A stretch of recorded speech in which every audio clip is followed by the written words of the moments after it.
Hello বন্ধুরা, wbporashona.com চ্যানেলে সবাইকে স্বাগত। আজ আমরা নবম শ্রেণীর বাংলার ইলিয়াস গল্পের একটি গুরুত্বপূর্ণ প্রশ্নের উত্তর তোমাদের সাথে আলোচনা করব। তবে শুরুতেই জানিয়ে রাখতে চাই, wbporashona.com বাংলার প্রথম ডিজিটাল প্রশ্ন উত্তর সহায়িকা। পাঠ্য বিষয়ের বিভিন্ন প্রশ্নের উত্তর আলোচনা তোমরা যদি বিনামূল্যে পড়তে চাও তবে এখনই ভিজিট করো আমাদের ওয়েবসাইট wbporashona.com এ। লিংক ডেসক্রিপশন বক্সে দেওয়া রয়েছে। তোমরা যারা হোয়াটসঅ্যাপ ইউজ করো তাদেরকে বলছি, চাইলে আমাদের হোয়াটসঅ্যাপ চ্যানেলে জয়েন হয়ে যেতে পারো, তারও লিংক ডেসক্রিপশন বক্সে রয়েছে। আর যারা আমাদের ইউটিউব চ্যানেলটাকে এখনো সাবস্ক্রাইব করোনি, প্লিজ সাবস্ক্রাইব করে পাশে থাকা বেল আইকনটা প্রেস করে দাও। তবে চলো আর দেরি না করে শুরু করে দিই আজকের আলোচনা। আজকের প্রশ্ন, ইলিয়াস গল্পের বিষয়বস্তু আলোচনা করো। তোমরা যারা আমার ক্লাস রেগুলারলি দেখো তাদের কাছে এটা খুব নতুন ব্যাপার নয়। আমি নতুনদের জন্য বলছি, এই যে বিষয়বস্তু, এইভাবে কিন্তু ডিরেক্ট প্রশ্ন স্কুলের পরীক্ষায় খুব একটা আসেই না। কিন্তু কেন এটা আমরা তোমাদের সাথে আলোচনা করছি, এর কারণটা হলো, এই বিষয়বস্তু না তুমি যদি বুঝতে পারো, তুমি নিজে নিজে কোনো বড় প্রশ্নের উত্তরই লিখতে পারবে না। সেক্ষেত্রে কি করতে হবে, এত গল্প, এত কবিতার বড় বড় সহায়িকা থেকে বা ওই স্যারেদের নোটস থেকে পুরো এই বড় বড় প্রশ্নের উত্তরগুলো মুখস্থ করতে হবে। এবার স্বাভাবিকভাবেই সেটা খুব কষ্টকর একটা কাজ। তাই আমি তোমাদেরকে বলছি, একদম সহজে আমি তোমাদেরকে এই বিষয়বস্তু বুঝিয়ে দিচ্ছি। তোমরা টেক্সট বইয়ের টেক্সটটা পড়ে নেবে, এটা ভালো করে শুনবে, দেখবে তোমাদের কোনো বড় প্রশ্নের উত্তর লিখতে আর মুখস্থ করতে হচ্ছে না। তোমরা এটা একবার করে দেখো, দেখবে তোমরা ভীষণ উপকার পাচ্ছ। তো চলো আজকের আলোচনা শুরু করি। লিও টলস্টয় রচিত ইলিয়াস ছোট গল্পটি একজন পরিশ্রমী কর্মঠ ভালো মানুষের জীবন উপলব্ধির কাহিনী। এই গল্পটা তোমাদের স্তরে দাঁড়িয়ে একটু কঠিন, কারণ তোমরা এখন সবে ক্লাস 9। এটা বলতে গেলে বড়দেরও কথা। মানে আমরা জীবনে যেভাবে জীবনটাকে দেখি, জীবন অ্যাকচুয়ালি তার থেকে অনেক সিম্পল, অনেক সুন্দর। আমরা সেটা রূপ রস গন্ধ কিছুই পাই না, আমরা মরীচিকার পেছনেই ছুটতে থাকি। তো সেই যে উপলব্ধি, সেটাই এই গল্পের যারা প্রধান মুখ তাদের হয়েছিল, এবং সেটাই আমরা এখন সুন্দরভাবে তোমাদের সামনে আলোচনা করব। প্রথমে দেখো ইলিয়াসের সমৃদ্ধি ও প্রতিপত্তি, মানে ইলিয়াস কে, তার কি পরিচিতি, সেটা হচ্ছে গল্পের কেন্দ্রবিন্দু 1800 শতাব্দীর রাশিয়ার উফা প্রদেশ। তো ভালো কথা, সেখানে কি হলো? এই প্রদেশের একটি পশুপালক পরিবারের সদস্য ছিলেন ইলিয়াস।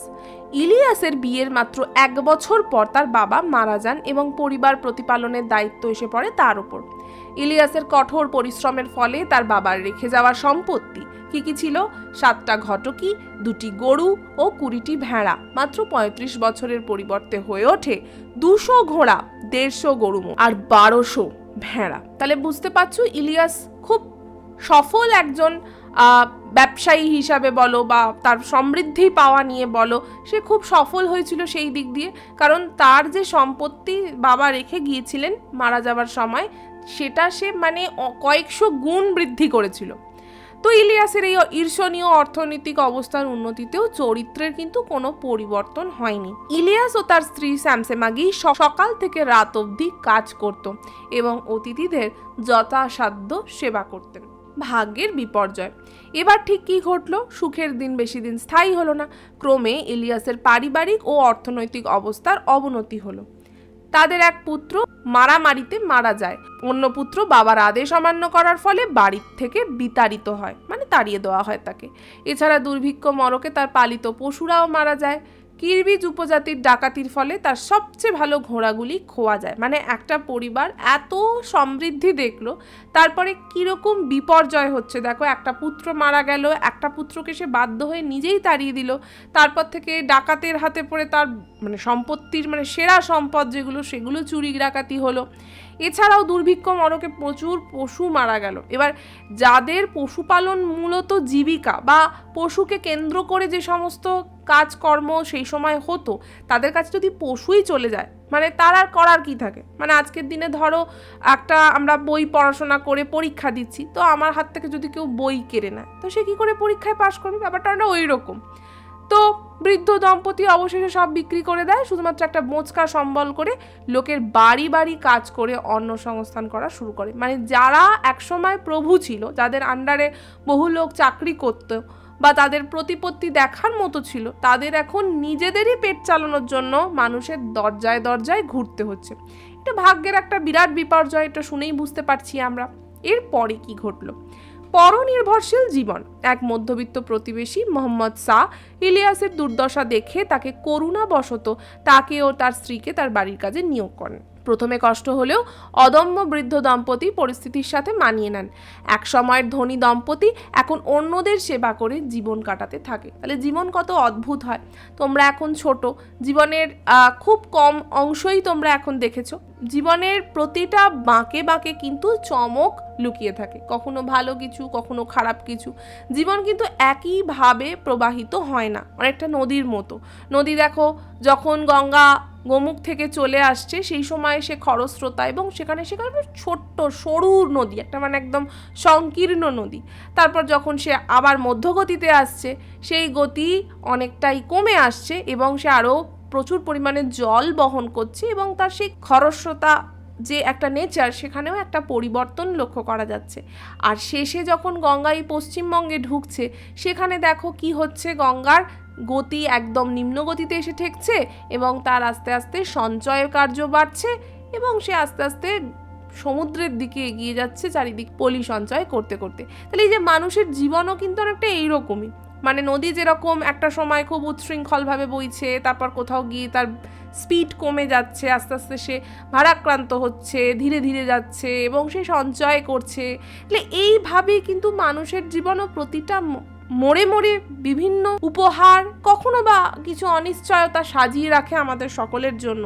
তো এইরকম উদাহরণ কিন্তু ইলিয়াসের জীবনেও আমরা দেখছি, যে ইলিয়াস বাবার মৃত্যুর পর নিজেকে এতটা শক্তভাবে গড়ে তুলেছিল, সেই ইলিয়াসই আবার ভাগ্যের পরিহাসে এইখানে এসে দাঁড়িয়েছে, যাকে ওই বৃদ্ধ বয়সে মানুষের বাড়িতে কাজ করে, কষ্ট করে অর্থ উপার্জন করতে হচ্ছে। সুখের প্রকৃত অর্থ খোঁজা।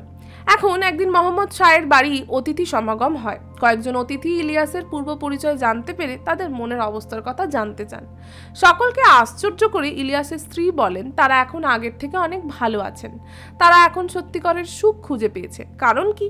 খুব অদ্ভুত কথা, যারা জীবনে এতটা ক্রাইসিস দেখছে, এখন এই বুড়ো বয়সে এসে পরিশ্রম করে রীতিমতো নিজেদের খাবার অন্ন সংস্থান করতে হচ্ছে, সেই মানুষটা কি করে বলে যে আমরা এখন ভালো আছি, ইভেন আগের থেকেও ভালো আছি? এর কারণ কি?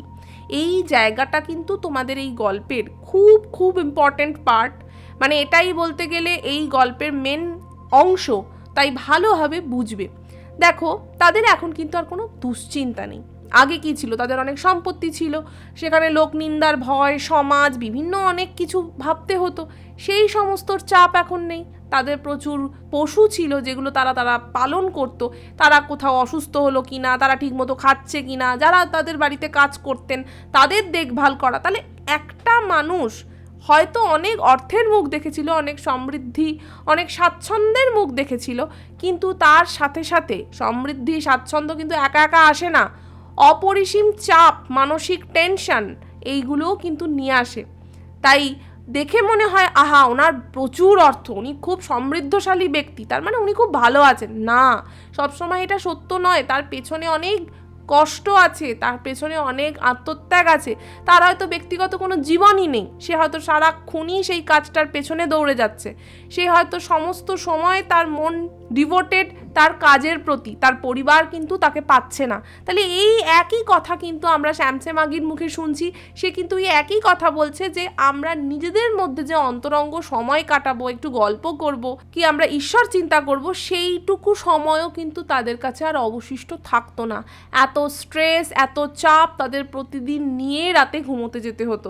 স্বাভাবিকভাবেই ঘুম কি আর ভালো হয়? হতো না। কিন্তু আজ তারা কপর্দক শূন্য, মানে তাদের হাতে আর অর্থ নেই, তাদের হাতে অর্থও নেই, তাদের কিন্তু কোনো দুশ্চিন্তাও নেই, কারণ তারা এখন সম্পূর্ণভাবে জীবনটাকে উপভোগ করে। তাদের হাতে এখন প্রচুর সময় আছে। তাই অর্থ হয়তো চলে যেতে পারে, অর্থ চলে যাওয়ার পরিবর্তে কি দিয়ে গেছে? অনেকটা টাইম, যে টাইমটা তারা নিজেদের ব্যক্তিগত উন্নতিতে কাজে লাগায়। তারা বুড়ো বুড়ি বসে গল্প করে, হয়তো সময় কাটায়, সুন্দরভাবে ঈশ্বর চিন্তা করে। তাই তাদের যেটা ইচ্ছা তারা খুব সুন্দরভাবে সেটা করতে পারে এখন। আগে তারা বড়লোক ছিল, কিন্তু তাদের কোনো স্বাধীনতা ছিল না।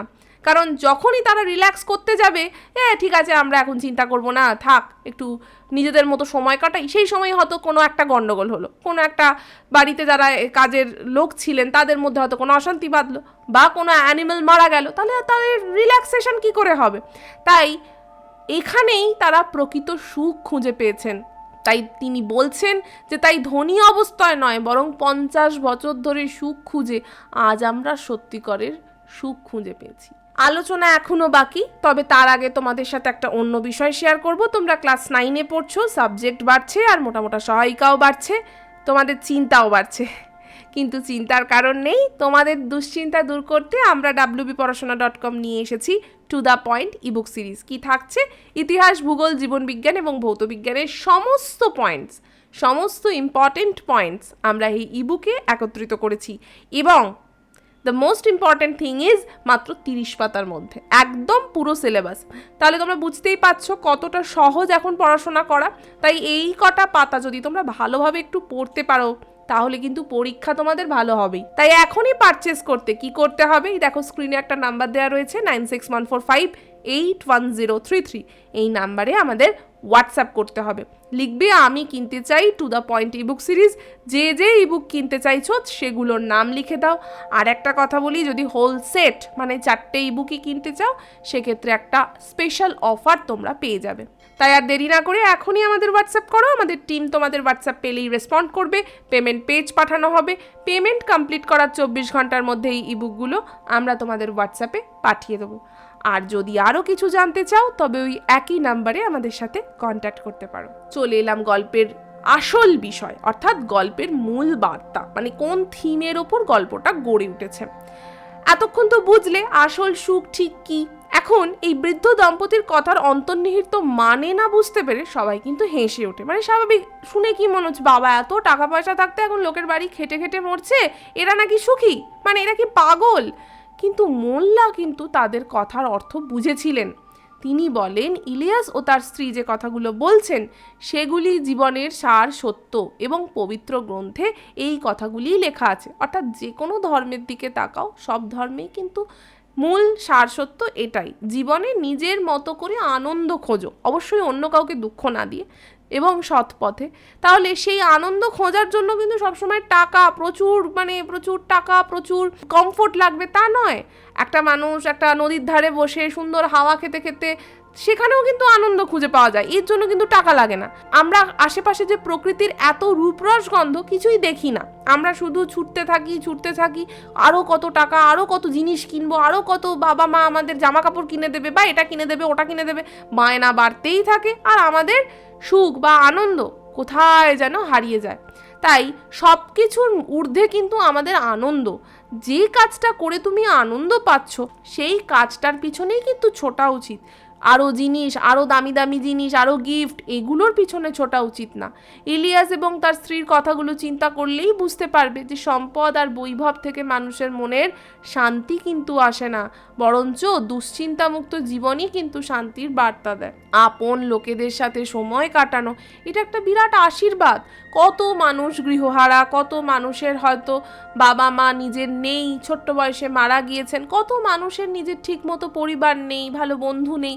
তাহলে এই এত কিছু নেই এর মধ্যে তোমার যদি পরিবার থাকে, তোমার যদি দুবেলা খাবারের অভাব না হয়, তোমার যদি মাথার উপর একটা ছাদ থাকে, তুমি সেটার মধ্যে কিন্তু অসীম আনন্দও খুঁজে পেতে পারো। কিন্তু তার জন্য কিন্তু মরীচিকার পেছনে দৌড়ানোর প্রয়োজন হয় না। এটাই কিন্তু আমাদের আসল শিক্ষা। তাই জীবনে আরও একটা বিষয়, কিছুই চিরস্থায়ী নয়, তাই বর্তমানে বাঁচা উচিত, এবং বর্তমান তোমাকে যা দিচ্ছে তাকেই আনন্দে গ্রহণ করা উচিত। তাহলেই কি হবে দেখবে, সুখের মতো দুঃখকেও হাসি মুখে মেনে নিতে পারলে জীবনটা আরও সুন্দর হবে। দেখবে রবীন্দ্রনাথের একটি কবিতা তোমাদের ক্লাস 8-এ ছিল, বোঝাপড়া, সেখানে একটি কথা ছিল, ভালো মন্দ যাহাই আসুক সত্যরে লও সহজে। এই একই ভাবার্থের ওপরে কিন্তু এই গল্পটাও দাঁড়িয়ে রয়েছে। আজকের আলোচনা এখানেই শেষ করছি। কেমন লাগলো আজকের আমাদের পর্ব তা আমাদের অবশ্যই কমেন্ট করে জানাবে। ভালো লাগলে লাইক আর শেয়ার করো। তোমরা যারা ইলিয়াস গল্পের আরও কোয়েশ্চেন আনসার বিনামূল্যে পড়তে চাও তাদের আমাদের ইউটিউব চ্যানেল আর আমাদের ওয়েবসাইটটাই একটু ভিজিট করতে হবে। আর আমাদের ডেসক্রিপশন বক্সে থাকছে আরও অনেক পর্বের লিঙ্ক, তোমরা চাইলে সেই লিঙ্কগুলো ক্লিক করে সেই ভিডিওগুলোও দেখে নিতে পারো। আজকের মতো এইটুকুই, আবার ফিরে আসবো অন্য কোনো দিন অন্য কোনো পর্ব নিয়ে। ততক্ষণ টাটা।